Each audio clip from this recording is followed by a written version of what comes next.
네, 비핵화를 논의할 미국과 북한의 실무협상팀이 판문점에서 극비 회동한 사실이 알려졌습니다. 싱가포르 회담을 잇는 후속 협상이 본격적으로 개시된 것으로 보이는데요. 관련 내용 전문가 모시고 자세히 짚어보겠습니다. 신범철 아산정책연구원 안보통일센터장, 소정섭 시사저널 전 편집국장과 함께합니다. 안녕하십니까? 안녕하세요. 반갑습니다. 안녕하십니까? 자, 극비라고 했는데 이제 뭐 다 알려지게 된 것 같습니다. 지금 판문점에서 남북이 실무 접촉을 하고 있는데 미국과 북한입니다. 그렇죠. 네. 미국과 북한이 실무 접촉을 하고 있는데 어떤 점들이 논의되고 있을까요? 그렇습니다. 어제 이제 그 폼페이오 장관이 조만간 방북할 거다 뭐 이런 얘기가 지금 나오고 있지 않습니까? 예. 그래서 어제 북한과 미국의 실무 당국자들이 판문점에서 만난 것으로 확인이 됐습니다. 미국에서는 성김 주 필리핀 미국 대사와 앤드류 김 CIA 부국장이 나왔고요. 북한에서는 최선희 외무성 부상이 나와서 한 1시간 이상 여러 가지 사안에 대해서 논의하는 것으로 알려지고 있습니다. 대략 뭐 미군의 유해송환 문제도 있겠지만은 비핵화 문제라든지 또 대북 체제 안전 보장 등에 대한 논의가 이루어졌을 것이다 이런 관측이 나오고 있고, 일부에서는 그 자리에 북한의 김영철 노동당 부위원장이 나왔다 지금 이런 얘기까지 나오고 있습니다. 네, 싱가포르 회담 19일 만에 드디어 판문점 협상이 개시가 됐는데요. 이 진행되는 동안 볼턴 보좌관이 이 폼페이오 장관이 북한과의 협상에서 핵 프로그램 1년 내 해체를 논의할 거다 이렇게 말했습니다. 그렇죠. 그런데 얼마 전에 폼페이오 장관은 북한에 제시할 시간표 없다고 했는데 둘이 말이 좀 다른 것 같습니다. 그러니까 자기의 입장에 따라서 이야기를 하는 거라고 보시면 되는데 존 볼턴 보좌관은 이제 안보적인 차원에서 완벽한 비핵화를 하기 위한 미국의 로드맵을 제시하는 거죠. 그러니까 주요 조치를 1년 내에 함으로써 북한이 딴 마음을 먹지 못하게 하겠다 하는 것이 미국의 기본 입장이고 그것을 이야기한 거라고 볼 수 있고요. 반면에 폼페이오 국무장관은 자신이 직접 협상에 임해야 되는 입장이기 때문에 그 전에 약간 기대치를 낮추기 위해서 시간표는 없다 이렇게 얘기한 건데요. 네. 미국이 시간표를 가지고 있지 않을 리가 없습니다.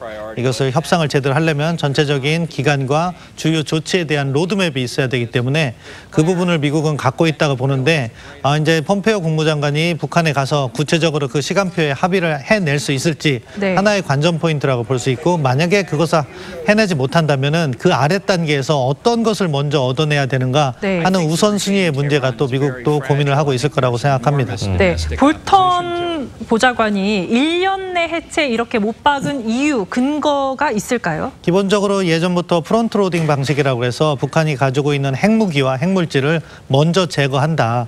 그 부분에 있어서는 사실 북한의 의지만 있다면은 1년 내에 충분히 그러한 것을 빼낼 수 있거든요. 그것을 강조한 거라고 생각하고요. 나머지 비핵화 부분, 그러니까 영변 원자력 가동 중단이라든가 이런 것은 시간이 많이 소요되거든.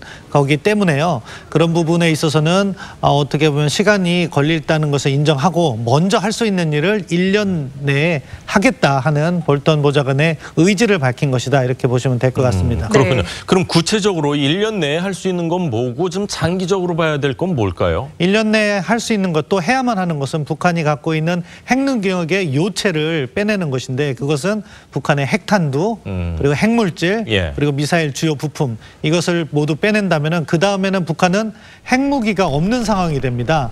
나머지 상황에서는 영변 원자력 가동 중단, 농축 우라늄 시설 가동 중단, 미사일 시설 폐기 이런 것들은 시간을 두고 천천히 하더라도 그 과정에서 북한은 이미 핵무기가 없기 때문에 비핵화로 따라올 수밖에 없는 상황이 되는 거죠. 그런데 역으로 해서 북한이 핵무기와 핵물질을 계속해서 갖고 있다면 주변적인 거, 미사일 실험장 폐기라든가 원자력 가동 중단이라든가 이런 거를 시간을 두고 가는 과정에서 북한은 계속해서 핵을 보유한 상황이 되기 때문에 협상이 북한이 주도할 수 있는 그런 환경으로 끌려간다. 그렇기 때문에 존 볼턴 보좌관은 1년 내에 주요한 북한의 핵 능력을 제거하겠다. 이 점을 강조하고 있는 것으로 생각합니다. 그렇군요. 그런데 미 국방정보국에서 북이 미사일, 핵 관련 시설 등 은폐 증거를 확보하고 있다. 이런 기사들이 나오고 있는데 실질적으로 북한이 자발적으로 우리가 이런 것들 다 가지고 있습니다. 미국에 순수히 보고를 할까요? 그것이 관건인 거죠. 그러니까 이 비핵화 협상에서 핵심은 신고와 검증으로 보시면 될 것 같습니다. 북한이 얼마나 진정성 있는 신고를 하고 그것에 기초해서 검증을 하고 또한 북한이 신고하지 않은 시설에도 의심 가는 것이 있다면은 미국이 검증을 할 수 있는 그런 검증 의정서 채택이 중요하다고 할 수 있는데요. 북한은 아무래도 핵 능력을 가지고 싶어 할 것이고 그렇기 때문에 은폐 활동을 할 거라고 봅니다. 네. 그렇기 때문에 검증 의정서에서 의심 가는 시설에 대한 완전한 접근권을 확보한다면은 북한이 신고 자체도 거짓으로 하기가 어려운 상황이거든요. 나중에 들통날 가능성이 높아지기 때문에 그렇기 때문에 검증 의정서가 중요하다고 여러 전문가들이 이야기하는 부분인데 국방정보국은 나름대로 자신들의 그 관찰에 의해서 정보를 수집하고 있고 만약에 그러한 수집된 시설에 대해서 북한이 신고를 하지 않는다면 거기에 대한 임의 검증을 요청할 것이라고 생각합니다. 이런 와중에요. 볼턴 보좌관은 좀 미국 언론과의 또 인터뷰에서 좀 흥미로운 일화도 공개를 했습니다. 지난 싱가포르 회담에서 김 위원장이 북한 강경파를 좀 설득하기 위해서 당신과의 같이 사진 찍는 그런 모습이 좀 필요하다. 이렇게 당신 나쁜 사람 아니라는 거 좀 보여줘야 된다. 뭐 이렇게까지 얘기를 했더라고요. 이렇게 제안을 한 사실도 공개를 자발적으로 했는데 이게 지금 방북을 앞두고 또 여러 가지 협상이 진행되는 와중에서 이 협상을 아무래도 의식하고 한 발언이겠죠. 예, 뭐 협상 과정에서 그러니까 존 볼턴 스스로도 그거를 알고 있을 겁니다. 북한에서 자신에 대해서 비난을 해왔다는 것이고 또 북한도 존 볼턴이라는 사람이 있는 것 때문에 약간 껄끄러운 것이 있는데 김정은 위원장이 아마 조언을 받았을 거라고 생각하는데 선제적으로 먼저 사진 찍자 하면서 분위기를 좋게 조성하려는 모습을 보인 것도 일종의 선동 차원이다 그렇게 볼 수 있겠고요.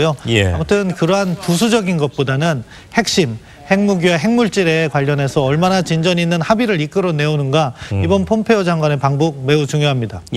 자, 폼페이오 장관이 이제 북한을 방문해가지고 북한으로부터 뭔가 이제 받아와야 될 텐데, 자 지금 미국은 북한을 많이 믿고 있지는 못하고 있는 상황입니다. 핵탄두와 이 핵시설 은폐하고 있다. 이 국방정보국 보고서가 공개됐는데 뭐 한두 명의 얘기가 아니라 뭐 4명이 종합적으로 분석했을 때 이런 얘기를 하는 거 보면 확실히 북한이 뭔가 좀 숨기고 있는 것 같습니다. 그렇습니다. 워싱턴 포스트가 지난 6월 30일자로 보도를 했습니다. 미국 국방정보국이 북한으로서는 이제 미국이 자신들의 핵 프로그램을 철저히 좀 파악을 하지 못하고 있다 이렇게 보고서 미국에 대해서 여러 가지 핵시설 은폐 이런 부분을 좀 추구하고 있다 이런 내용의 보고서를 미국 국방정보국이 냈다 이렇게 이제 보도를 한 겁니다. 이 워싱턴 포스트는 4명의 미국 관리의 말을 인용해서 보도를 했는데요. 예를 몇 가지 들었는데 미국은 북한이 65개의 핵탄두를 가지고 있다고 보고 있는데 북한은 그보다 훨씬 적은 수의 핵탄두를 가지고 있다고 주장을 하고 있다라는 부분이 있고요. 또 미국은 영변에서 이제 북한은 핵시설 한 곳만 그곳에서 여러 가지 핵물질을 생산하고 있다라고 주장을 하고 있는데 미국은 이미 지난 2010년부터 강선이라는 곳에서도 핵물질을 생산을 하고 있고 그곳에서의 핵물질 생산 어떤 규모 같은 것은 영변보다도 뭐 거의 2배 달한다. 이런 내용의 이제 보고서를 펴낸 겁니다. 또 최근에 MBC 방송도 비슷한 내용을 보도를 했는데 북미 정상회담 이후에도 북한이 오히려 핵물질 생산을 늘렸다 이런 내용의 보도를 하기도 했습니다. 지금 사실 미국에서 말만 무성하지 아직 가시적인 비핵화 조치는 사실상 안 보이는 것 같습니다. 이번 폼페이오 장관이 방북을 했을 때 후속 협상을 포함해서요. 어느 정도 선까지 협상을 나와야 할지 그리고 아직 처리되지 않은 유해 송환 문제도 해결될지 이 부분도 좀 궁금합니다. 먼저 유해 송환 말씀드리면 유해 송환 부분은 어느 정도 진전이 있을 겁니다. 이거는 사실은 어떻게 보면은 우선 음식을 시킨다면은 메인 디시가 아니라 에피타이저, 곁가진 거죠. 그래서 비핵화를 어떻게 보면 흐리기 위한 행동이라고 볼 수 있는데 폼페이오 국무장관 이번에 방북해서 가지고 올 수 있는 조치들에 대한 성적표를 매길 수 있습니다. 만약에 비핵화 전체적인 로드맵을 갖다가 완성해서 그것을 합의해 갖고 온다면은 S급이다 이렇게 정점을 매길 수 있고요. 네. 그런 걸 하지 못한 채 다만 그래도 북한의 신고라든가 검증과 관련 일반적인 원칙 그리고 미국의 조건 없는 사찰을 담은 그러한 검증 합의를 이끌어내 온다면은 A급이라고 볼 수 있겠습니다. 그런데 그러한 시간표라든가 검증에 관한 주요 합의가 아니고 단지 북한이 미사일 엔진 실험장 폐쇄라든가 영변 원자로 가동 중단, 동결과 같은 조치, 단발성 조치만 얻어갖고 온다면 그것은 B급 이하다. 왜냐하면 이런 식으로 협상을 하면은 비핵화 과정은 엄청나게 늘어질 것이고 우리가 원하는 북한의 비핵화를 보기가 어려운 상황이다. 그런 측면에서 아마 폼페이오 장관도 그 문제 의식을 갖고 북한을 갈 겁니다. 하지만 협상이라는 건 또 북한의 주장이 완강할 때 이것을 설득해낼 수 있는 그런 수단도 미국도 제한돼 있는 것이기 때문에 그 결과는 아직 예단하기는 좀 이르다 이렇게 평가하고 싶습니다. 네. 북한도 그렇고 미국도 그렇고 한국계 이 미국인 3명 석방한 거나 아니면 유해 송환이나 이렇게 눈으로 딱 보여지는 이런 일종의 쇼를 하는 것 아닌가. 특히 북한에서 이런 것을 굉장히 전략적으로 잘 이용하고 있다. 이런 생각이 드는 것 같습니다. 자, 북한 매체가요. 김정은 위원장이 3차 북중 정상회담 이후 처음으로 지방 시찰을 나선 모습을 공개했습니다. 영상 잠시 보시죠. 봄향기 화장품으로 명성이 자자한 신의주 화장품 공장에 언제부터 한 번 와보려고 하였는데 오늘에야 왔다고 공장에서 최근에도 좋은 성과를 내고 있다는 보고를 받고 시간을 내어 왔다고 따뜻이 말씀하셨습니다. 네, 이번 시찰 이전과는 좀 다르게 인민복을 약간 풀어헤치고 좀 소탈한 이미지를 강조했다. 이렇게도 해석이 많이 나오네요. 그렇습니다. 이 김정은 위원장이 그런 소탈한 지도자의 이미지 그리고 아마 할아버지인 김일성 전 주석을 닮은 모습을 연출하는 것 아니냐 이런 분석이 나오고 있는데 김정은 위원장이 이 신의주 화장품 공장을 시찰하면서 인민복 단추를 풀어헤치고 안에 입은 흰색 와이셔츠가 이제 보일 정도로 그렇게 앉아서 이제 담소를 나누는 모습 이런 모습을 조선중앙TV가 사진 2장을 보도를 했습니다. 그래서 이런 부분들과 관련해서 여러 가지 관측이 나오고 있는데 결국은 김정은 위원장이 좀 어떤 격식 없는 소탈한 그런 지도자 그리고 직접 주민들과 같이 이제 어울리는 지도자 이런 모습을 좀 연출하기 위해서 그렇게 보도한 것 아니냐 이런 해석이 나오고 있습니다. 김정은 위원장이 이 시찰한 장소 7년 전에 중단된 북한과 중국의 경제특구 지역이라는 점도 좀 의미가 있는 것 같습니다. 예, 전반적인 흐름이 미북 정상회담 이후에 다시 한번 북중 정상회담을 가짐으로 해서 중국과의 관계를 밀착하고 있는 그런 상황에서 북중 접경 이번에는 저 화장품 공장은 신의주인데 그 전날에는 신도군이라고 그래서 압록강 하구에 어떻게 보면 황금평과 비단섬을 이렇게 방문을 했는데요. 그 지역은 과거 장성택이 북중 경제 협력을 위해서 개발했던 지역입니다. 그렇기 때문에 김정은 입장에서는 별로 가고 싶지 않은 지역이었을 텐데 그럼에도 불구하고 지금 북중 관계의 밀착 그리고 중국을 통한 제재 완화, 경제 협력 이런 것을 강조하기 위해서 그 지역을 시찰하면서 또 한편으로는 선전선동 차원에서 소탈한 모습도 보여주는 그런 발빠른 행보를 보이고 있다 이렇게 평가합니다. 이미 지난해 해임된 걸로 알려졌었던 황병서 총정치국장이 이 시찰에 동행한 모습 또 포착이 됐는데 이 부분도 눈길을 상당히 끌고 있습니다. 그렇습니다. 공식 석상에서 등장했던 때가 지난해 10월 12일인데 거의 8개월 만에 다시 공식 석상에 등장을 하면서 황병서의 복권을 다시 알렸습니다.